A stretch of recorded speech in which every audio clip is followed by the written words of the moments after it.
Bismillahirrahmanirrahim. Seterusnya, Ustazah nak terangkan tentang panduan umum menjawab berdasarkan kata tugas dalam soalan. Okey, yang pertama sebagai contoh. Jika soalan itu dimulakan dengan kata tugas jelaskan, okey, jawapan mesti dalam ayat yang lengkap. Okey, ataupun secara mudahnya jawapan mesti panjang lah. Okey, tidak semestinya ada isi dan tidak ada mesti ada huraian dia, ada pendana wacananya, itu tidak semestinya. Okey, yang penting untuk jelaskan jawapan mesti panjang. Okey. Sebagai contoh jelaskan dua kemudahan awam yang perlu dibina oleh pemimpin. Jelaskan dua kemudahan awam yang perlu dibina oleh pemimpin. Jika calon menjawab surau, daripada 2 markah, calon boleh dapat 1 markah. Okey, calon jawab sekolah. Okey, ini bukanlah cara untuk menjawab untuk kata tugas jelaskan. Dia calon mesti lengkap ayat itu, iaitu contohnya membina surau.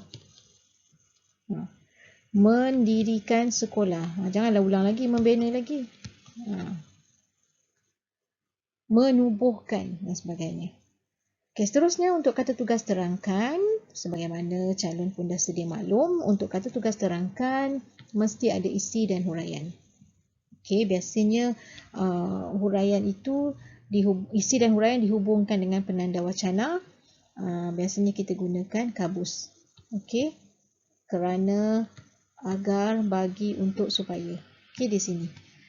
Untuk kata tugas terangkan, mesti ada isi dan huraian. Pengajaran pula macam biasa, mulakan dengan kita hendaklah, umat Islam perlu, kita wajiblah. Macam biasa. Jika kata tugas cara, ataupun dalam soalan itu, dia minta nyatakan, jelaskan dua cara. Contoh, ada perkataan cara. Maka jika ada perkataan cara dalam soalan, jawapan mesti ada dalam bentuk tindakan ataupun usaha. Mesti ada dalam bentuk perbuatan. Okey.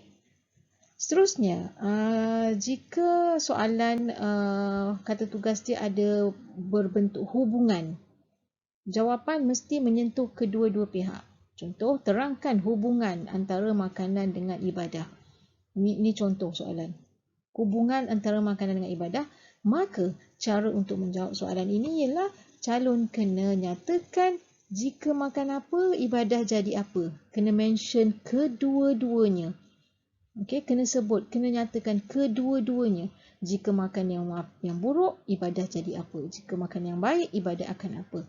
Kerana soalan ini kata tugasnya hubungan. Okey, seterusnya jika soalan berbentuk sebab larang, maka jawapan mestilah dalam bentuk negatif.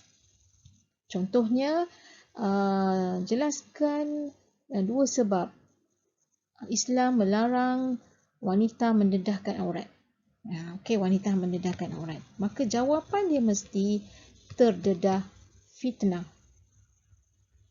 Terdedah fitnah. Bukan elak fitnah. Terdedah fitnah.